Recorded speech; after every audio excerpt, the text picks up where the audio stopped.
church benches and into the trenches. Let's make a righteous ruckus. Hey, welcome to the Righteous Ruckus podcast, at least to this episode. Today I want to talk about wrestling with God. Wrestling with God, specifically Jacob wrestling with God. I want to kind of explore the story where he is wrestling with God, and then we'll also look at the backstory of that, and then and figure out how did he get there, what was he about to do, and what maybe look at a little bit of a deeper meaning of that than what we've ever thought about. Some of you maybe have thought about it like this. I recently did a little bit of a deep dive on it, and it's interesting what you find out when you really put the pieces together, and I want to share that with you all today. And then ultimately, we'll look at a little bit of application there at the end. Part of what kind of made me go down this route, ironically, I guess, is that we're in the middle of collegiate wrestling season, right? My favorite team, collegiate team, is Oklahoma State. As you know, if you're watching, as evidenced by the Pistol Pete on my hat here.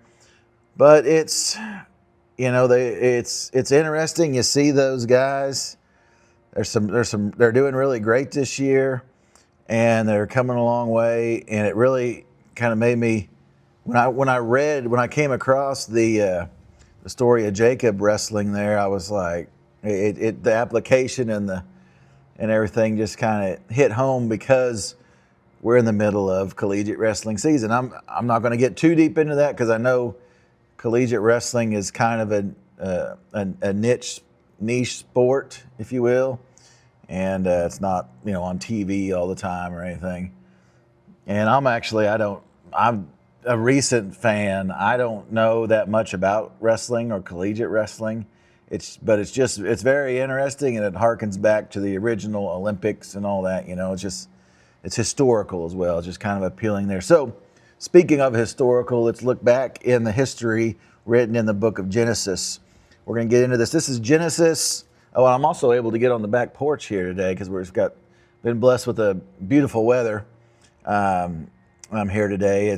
Even though it is, towards the beginning of February, we're still able to sit on the back porch.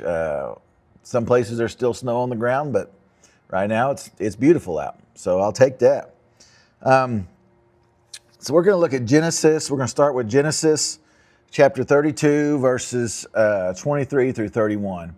So let's check this out. In verse 23 it says, who's he, Jacob, he took them and sent them over the brook and sent over what he had. So Jacob is sending, unfortunately he's got multiple wives, he's got kids, he's got all his possessions. He's sending across this river in front of him.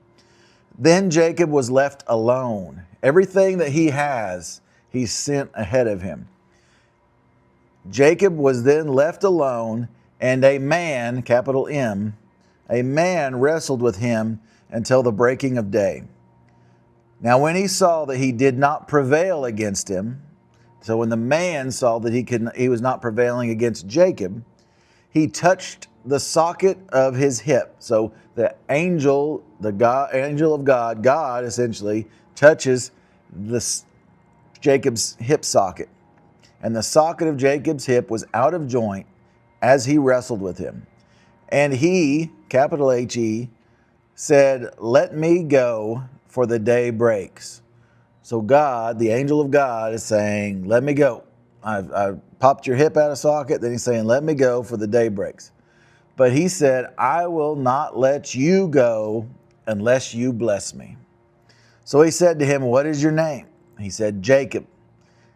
And he, the capital H again, he said, your name shall no longer be called Jacob, but Israel.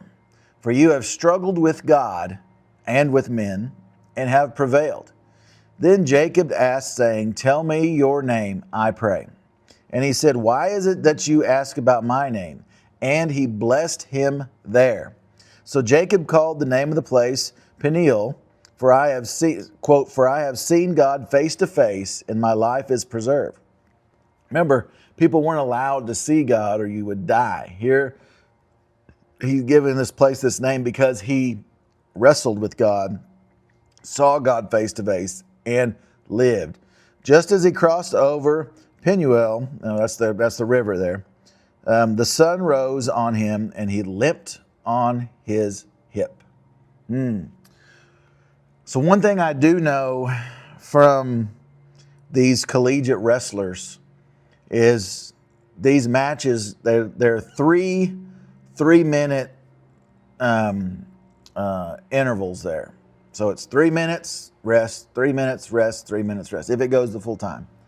And these collegiate athletes, finely tuned athletes, are completely exhausted at the end of that, at the most 9 minutes of wrestling.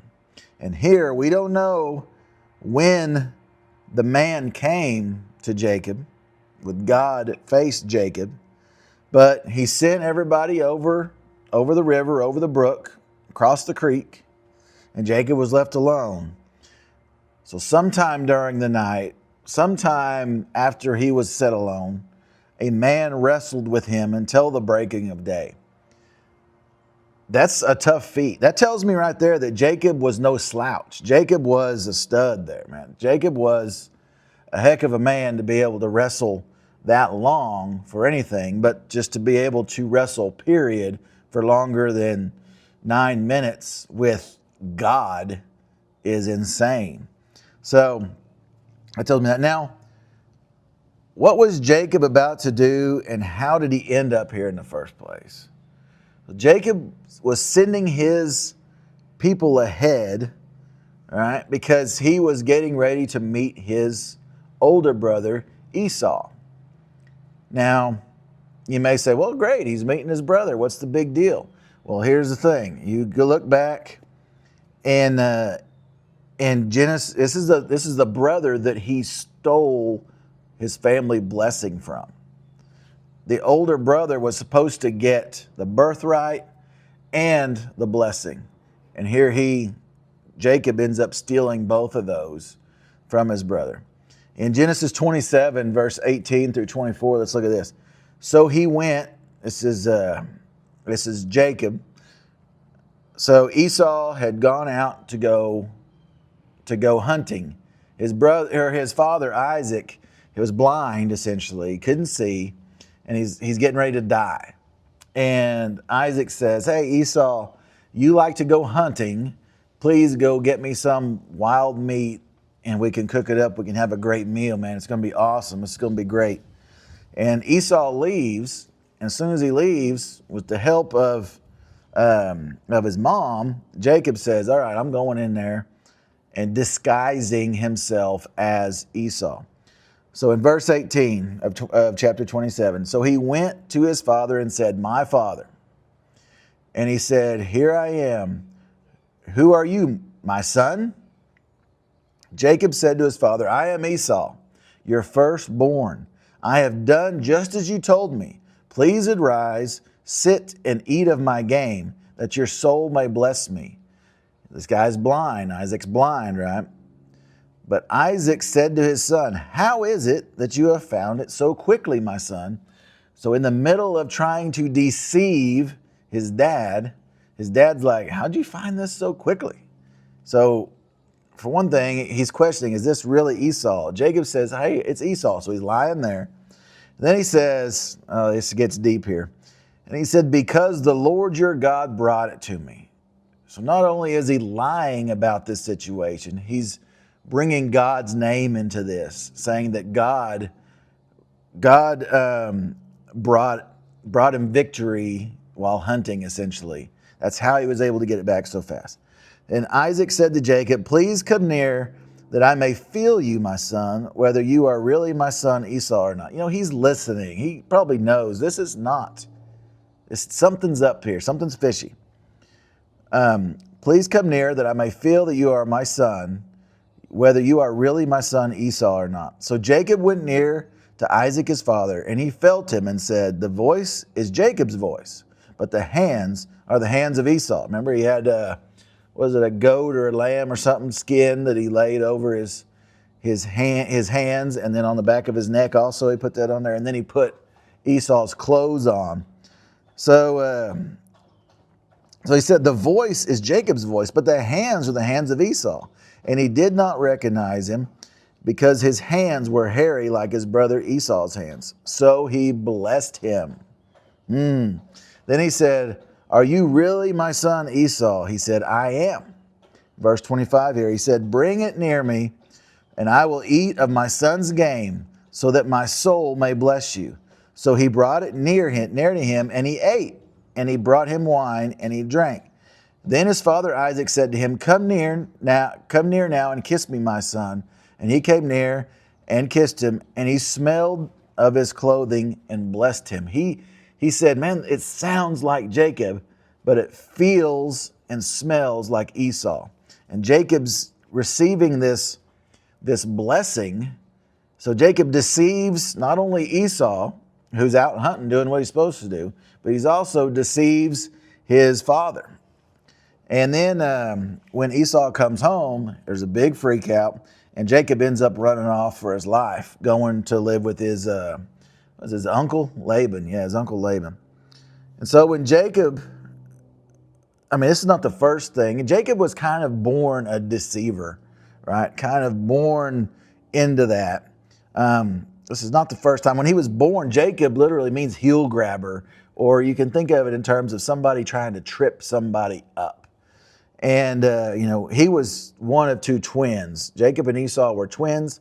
Esau come out first, and Jacob come out second, but Jacob was holding on to the heel of Esau.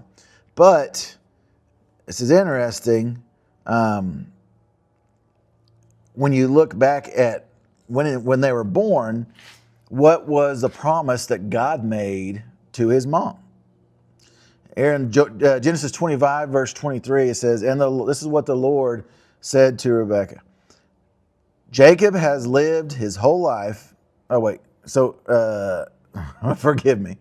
And the Lord said to her, 2 nations are in your womb. 2 peoples shall be separated from your body. 1 people shall be stronger than the other, and the older shall serve the younger. In that culture, that was not the way it goes. The oldest gets the birthright and gets the blessing of the family. That's how that works. So let's look at Genesis 27. So what was the blessing that he actually said there? Let's look here in verse 27. And it came here and so he smelled of his clothing and knew that it was him, and he blessed him and said, surely the smell of my son is like the smell of a field which the Lord has blessed. Therefore may God give you the dew of heaven, of the fatness of the earth, and plenty of gain and wine. Let people serve you, and nations bow down to you. Be master over your brethren. He's telling this, right? And let your mother's sons bow down to you. Cursed be everyone who curses you, and blessed be those who bless you. Now remember, this is the guy that's going to be name changed to Israel. So the interesting thing, so then he goes and runs away, tries to trick Laban, this whole thing. He's just been living a life of deception and lying. He bought his brother's birthright through a bowl of soup.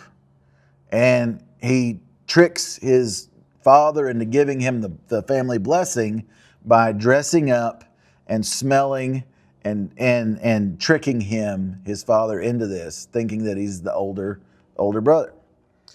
So Jacob has lived his whole life of a deception and lying. That's all he's ever done. He even invoked the name of God. Oh, God's given me, this animal that I was able to kill soon. So brings God into it, into his lying schemes. And he ends up in a place where he's getting ready to meet Esau again, who he deceived. Now he's there and he's saying, okay, I'm getting ready to meet my brother who was ready to kill me the last time I saw him. So I'm going to split everything up, send 2 groups a first group and a second group to go meet him. And they're going to say, hey, this is all gifts for you from your brother, Jacob. And he's thinking, if Esau's still mad and he kills everybody in that first group, well, then maybe the second group can escape and I'll still only just lose half my stuff. But he sends everybody across and he meets that night with God. So here it is. God's blessing cannot be secured through deception or your own strength. That's what Jacob tried to do his whole life. Tried to do it his own way. Tried to, if you think back to Abram and Sarai, who were later names changed to Abraham and Sarah, remember they tried to help God in his promise by having Abraham sleep with Hagar, right? He just needs some help. And that's what Jacob's been doing his whole life, been trying to scheme and steal. And Rebecca's like, oh, just go trick him some. God needs some help. Well, Jacob didn't say, no, that ain't the right thing to do. He said, okay, yeah, give it to me. I'm gonna gain all this stuff myself through deception. So God's blessing cannot be secured through deception or your own strength. Jacob is wrestling with God and receives his blessing in the right way before he meets his brother he stole the blessing from in the wrong way. I want to say that again. He wrestles with God and receives the blessing the right way. I'm going to expand on that. Right before he's facing his brother who he stole the blessing from the wrong way. Jacob has gone from heel grabbing to getting the birthright, to getting the blessing, to trying to outsmart Laban. He's been manipulating and tricking people his whole life. On this night, Jacob cannot overpower God. That's impossible. He can't trick or manipulate the blessing from God. He was brought to a point in his wrestling with God that he can't even stand like he was anymore. Remember I said he's probably a very, very stout man. And he can't even stand like he was when God touched his hip socket and popped it out. All he can do is cling to God. He's tried everything his own way and gotten here. And he's seen what's about to happen and he meets God. And he clings to God. A lot of time when we visualize this passage, we visualize that one part, like God's trying to get away, the angel's trying to get away, and then Jacob's trying to get away, and then the angel, and then Jacob, like this back and forth. It seems to me, there's a little bit of inference here, that the whole time Jacob is clinging to God. The entire time. He was brought to a point in his wrestling with God that he can't even stand like he was anymore. All he can do is cling to God. Hold on for dear life. He's clinging to God. That is the moment when Jacob has finally become Israel. When he realized that that's all he can do is cling to God. When he refuses to let go of God, that's when he becomes Israel. Jacob spent the night not trying to get away from God, but holding on to God. How many times in your life, in my life, this is rhetorical to me too, have we been in times in our lives when we are in a season of wrestling, a season when we're trying to go it alone, do it our way? We can just push through if we just pick ourselves up by our bootstraps, trying to figure everything out on our own, trying to control outcomes by our own means. I know I've had seasons throughout my whole life that I try to do this. Holding everything together by ourselves. That's human nature there, right? Perhaps God is letting you wrestle, not to hurt you, but because he wants you to change your walk. Think about that. Jacob never walked the same for the rest of his life. That's a good thing. He clinged to God. For Jacob, the blessing of God didn't come through strength, but through surrender. Sometimes instead of God removing the struggles in life, He can use those struggles to change the way that we walk with Him. Are you letting, as you struggle in life, I'm talking to myself too here. Are you clinging to God and letting Him change your walk? Instead of trying to deceive or connive or shuffle around and handle everything yourself, are you giving it all up and just clinging to God, the one constant in life? If not, I'd say it's a good idea to do that. Cling to God. Try to do God's will. Be in God's will. And see what happens in life. I don't know. It's kind of interesting when you think about Jacob in those terms. He's gone his whole life doing all this running and deceiving and shady stuff. And then he ends up facing God and realizes, finally it clicks. I've got to cling to God. Even when I can't stand on my own, my hip is popped out of socket. I'm going to cling to God. I hope that's a good word of encouragement for you today. And until next time, I hope you have a blessed day.